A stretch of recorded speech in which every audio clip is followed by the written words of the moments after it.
الرحمن الرحيم والعاديات ضبحا فالموريات قدحا فالمغيرات صبحا فأثرن به نقعا فوسطن به جمعا إن الإنسان لربه لكنود وإنه على ذلك لشهيد وإنه لحب الخير لشديد أفلا يعلم إذا بعثر ما في القبور وحصل ما في الصدور إن ربهم بهم يومئذ لخبير.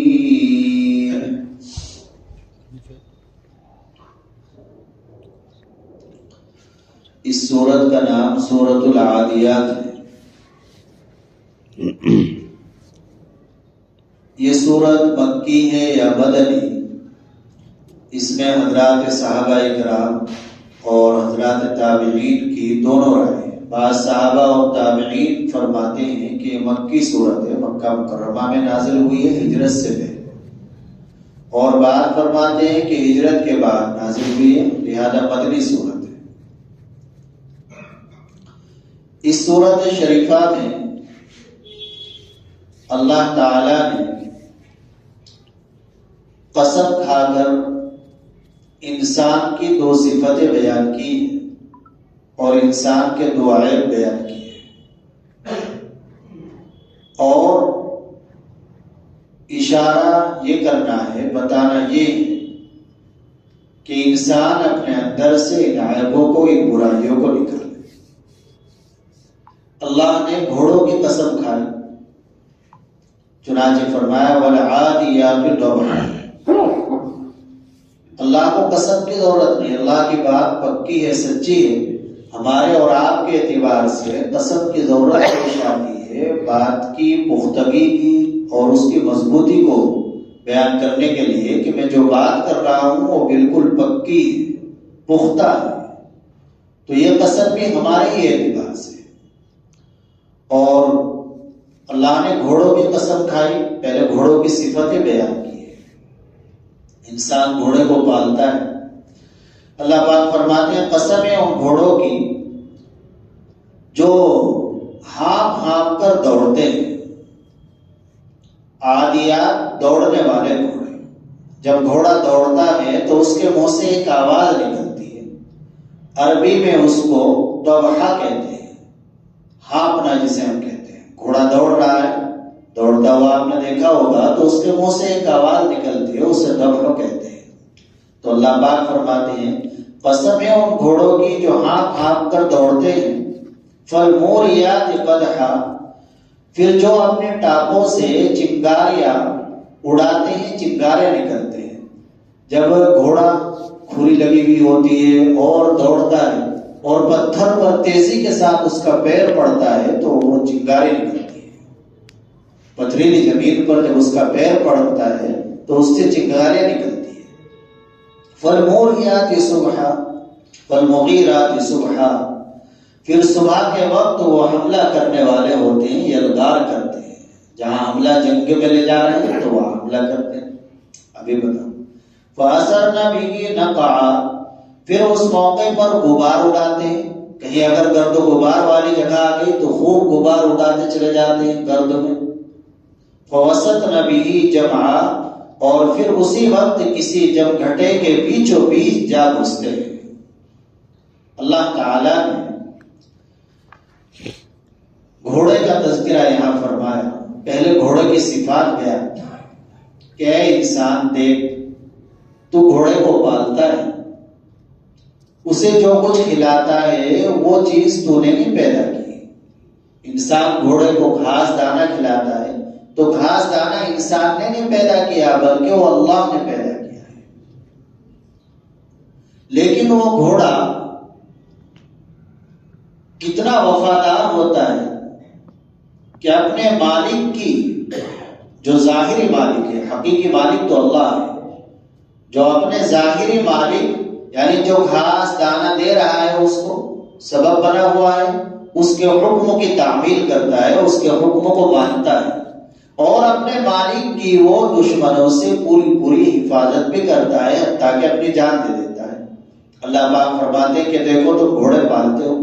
اصل میں وہ جو عربوں کا زمانہ تھا جب قرآن نازل ہو رہا تھا تو اس وقت وہ گھوڑوں کے بڑے شوقین تھے، بڑے مہنگے گھوڑے، جیسے اس وقت عرب والے جیسے اس زمانے میں گھوڑوں کے شوقین تھے، آج کل گاڑیوں کے شوقین ہیں، بڑے مہنگی کروڑوں کی گاڑی رکھتے ہیں، بڑی بھاری بھرکم گاڑی، تو اس زمانے اور تیز چلاتے ہیں، بہت تیز چلاتے ہیں، 100 150 200 کی اسپیڈ میں چلاتے ہیں، تو اس وقت گھوڑے بھی اعلیٰ قسم کے پالا کرتے تھے۔ تو اللہ نے ان کو سمجھانے کے لیے مثال بھی ایسی دی ہے کہ تم ان گھوڑوں کو پال رہے ہو، یہ گھوڑے تمہارے ساتھ کتنے وفادار ہوتے ہیں، اور جب تم ان کو جنگ کے لیے لے کے جاتے ہو، جنگی میدان میں جاتے ہو، تو اس وقت یہ تمہارے اشارے پر ٹاپے مار کر دوڑنے لگتے ہیں، ہانپتے رہتے ہیں، ان کے منہ سے آواز نکلتی رہتی ہے، لیکن دوڑنا بند نہیں کرتے، دوڑتے چلے جاتے ہیں۔ کوئی پتھریلی زمین آ گئی، پہاڑ آ گیا، اس پہاڑ پر بھی یہ آرام نہیں کرتے، رک کر نہیں بیٹھ جاتے، ہمت نہیں ہارتے، بلکہ پہاڑوں اور پتھروں کو بھی پار کرتے ہوئے چلے جاتے ہیں، اور جب یہ پہاڑوں پر ان کے پیر لگتے ہیں تو اس وقت پہاڑوں سے چنگاریاں نکلتی ہے۔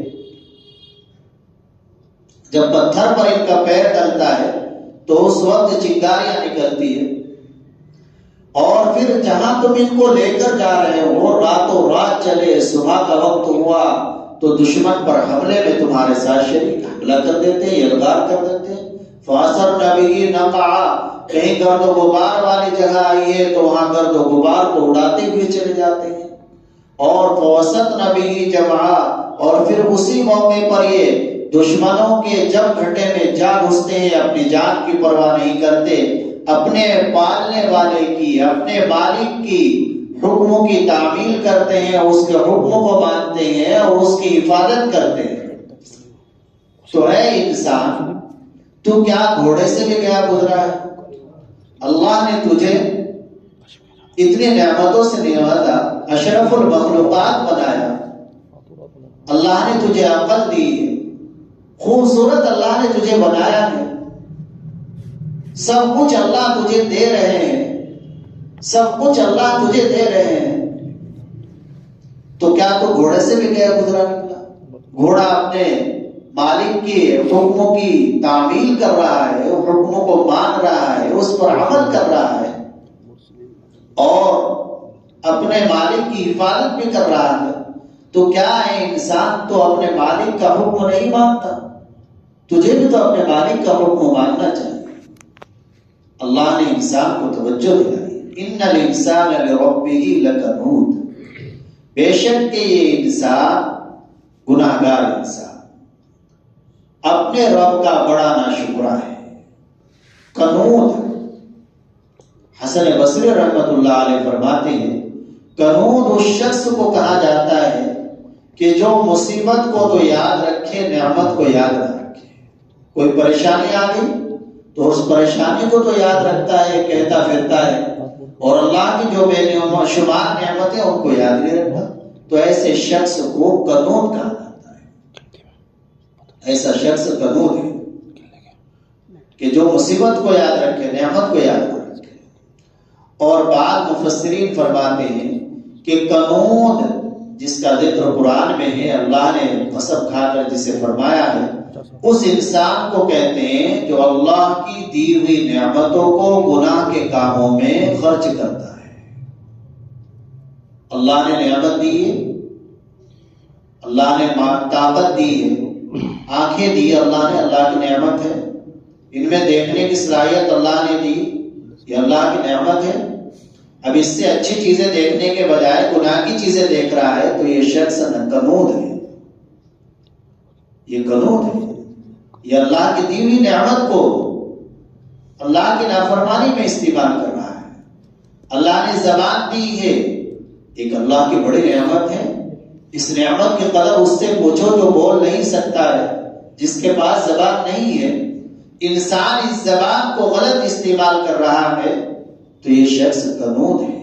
اللہ کی دی ہوئی نعمت کو اللہ کے نکالے دے رہا ہے، کسی کو تکلیف پہنچا رہا ہے، جھوٹ بول رہا ہے، غیبت کر رہا ہے، تو یہ سب قنوط ہے.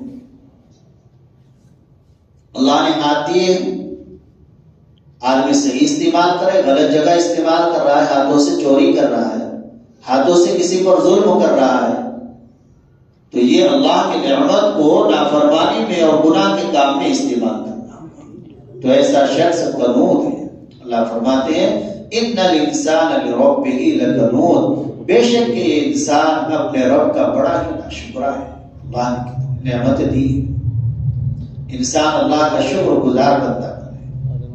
ایک حدیث شریف ہے، اللہ کے نبی صلی اللہ علیہ وسلم نے فرمایا دو خصلتیں ایسی ہیں، دو چیزیں ایسی ہیں، اگر کسی انسان کے اندر وہ چیزیں آ جائیں تو اللہ تعالیٰ اس بندے کو شاکر و کاتب لکھ دیتے ہیں.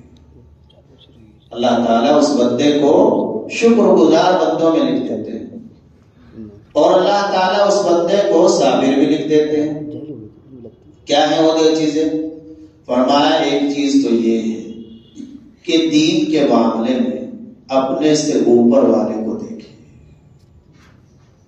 دین کے معاملے میں اپنے سے اوپر والے کو دیکھیں کہ دیکھو میرا وہ بھائی کتنا دیندار ہے، تہجد پڑھتا ہے اور نمازوں کا اہتمام کرتا ہے، تلاوت کا اہتمام کرتا ہے، دیندار ہے، انصاف پسند ہے، جھوٹ نہیں بولتا ہے، غیبت نہیں کرتا ہے، اپنے کام سے کام رکھتا ہے. تو دینداری میں تو مجھے بھی ایسا ہی ہونا چاہیے، یہ سوچے مجھے بھی ایسا ہی بننا، اللہ مجھے بھی ایسا ہی بنا دے. اس کی نظر دین کے معاملے میں اپنے سے اوپر والے پر ہو، اور دنیا کے معاملے میں اپنے سے نیچے والے پر ہو، اور اللہ کا شکر ادا کرے. اپنے سے نیچے والے کو دیکھیں، آپ دونوں وقت کی، تینوں وقت کی تازی روٹی کھا رہے ہو، ان پر نظر کرو کہ جن کو ایک وقت کی بھی نصیب نہیں ہو رہی. آپ کو دکان میں روزی مل رہی ہے بیٹھے بٹھائے، آپ ان پر نظر کرو جو رکشہ چلا رہے ہیں، جو مزدوری کر رہے ہیں، جو مکان کی تعمیر میں کام کر رہے ہیں، ایسے کام کرنے والے. تو دنیا کے معاملے میں اپنے سے نیچی نظر کرنے والا ہے، اور دین کے معاملے میں اپنے سے اوپر والے پر نظر کرنے والا ہے. اللہ کے نبی صلی اللہ علیہ وسلم فرماتے ہیں كتب اللہ شاکرا و صابرا، اور کما قال علیہ الصلوۃ والسلام کہ اللہ تعالیٰ اس کو شکر گزار اور صبر والا بندہ لکھ دیتے ہیں. اور جس انسان کا معاملہ اس کا الٹا ہو کہ دین کے معاملے میں اپنے سے نیچے والے کو دیکھے اور سوچے میرے سے بڑا تو دیندار کوئی ہے ہی نہیں، جیسے آج کل ہمارا ماحول بنا ہوا ہے. آج کل حالات یہی ہے کہ ہم نے ایک چلہ لگا لیا تو ہمارے سامنے کوئی کچھ نہیں ہے، نہ کوئی مولوی کچھ ہے، نہ کوئی مفتی کچھ ہے، نہ کوئی بیچارہ نمازی کچھ ہے. کسی کو حقیر نہیں سمجھنا. معلوم نہیں تمہارا چلہ قبول نہ ہو، تمہارا سب کچھ بھی قبول نہ ہو، اور کسی کی ایک نماز اللہ کے یہاں قبول ہو گئی تو کسی کو حقیر نہیں. بلکہ جو بھی کچھ اللہ کی طرف سے اچھے کام کی توفیق ہو گئی اس پر اللہ کا شکر ادا کریں، اور ڈرتے رہیں کہ معلوم نہیں اللہ کے یہاں قبول ہوا ہے قبول نہیں ہوا ہے. تو جو شخص دین کے معاملے میں اپنے سے نیچے لوگوں پر نظر کرتا ہے اور دنیا کے معاملے میں اپنے سے اوپر والوں کو دیکھتا ہے یہ اتنا امیر ہے، اتنا میرے میں کیوں نہیں، تو اللہ تعالیٰ اس کو صابر و شاکر نہیں لکھتے. لہذا ہماری عادت یہ ہونی چاہیے کہ ہم دین کے معاملے میں اپنے سے اوپر والے کو دیکھیں، دنیا کے معاملے میں نیچے والے کو دیکھیں. اللہ پاک فرماتے ہیں وَإِنَّهُ لِحُبِّ الْخَيْرِ لَشَدِيدٌ، اور یہ انسان ایسا ہے کہ مال کی محبت میں بہت بڑا ہوا ہے. بس مال جمع کرنے میں نہ حلال نہ حرام، نہ اس مال کا حق کا ادا کرنا. مال جمع کرنا کوئی بری چیز نہیں، لیکن اس مال کو استعمال بھی کرے، اس کا حق بھی ادا کرے، زکوٰۃ دے، صدقات دے، غریبوں کا جو حق ہے وہ ادا کرے، اور اپنے اوپر خرچ کرے، اپنے بیوی بچوں پر خرچ کرے. یہ نہیں کہ مال چھوڑ کر چلا جائے جمع کر کے. انسان کا مال تو وہی ہے جو کھا لیا، کھلا دیا اللہ کے راستے میں اور اللہ کے راستے میں خرچ کر دیا، اور جو مال باقی رہ گیا وہ تو سب اس کے لیے نہیں ہے۔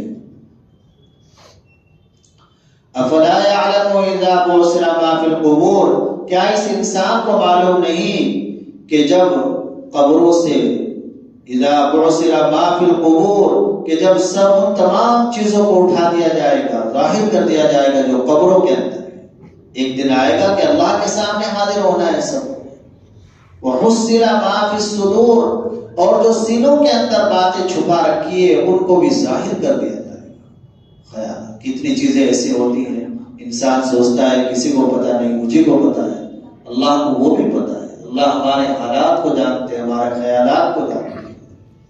ان ربهم بهم يومئذ لخبیر، بے شک کہ انسانوں کا پروردگار اس دن سب چیزوں سے واقف ہے۔ اللہ تعالیٰ تو ہر انسان کی ہر چیز سے، اپنے پوری مخلوق کی ہر چیز سے اللہ واقف ہے۔ تو آج اس صورت سے ہمیں یہ سبق ملا کہ ہمیں اللہ کا ناشکرہ نہیں بننا ہے، اللہ کا شکر گزار بندہ بننا ہے۔ دین کے معاملے میں اپنے سے اوپر والوں کو دیکھنا ہے اور دنیا کے معاملے میں نیچے والوں کو دیکھنا ہے، اور اللہ نے جو نعمتیں دے رکھی ہے ان نعمتوں کو صحیح کاموں میں استعمال کرنا ہے، غلط کاموں میں استعمال نہیں کرنا ہے۔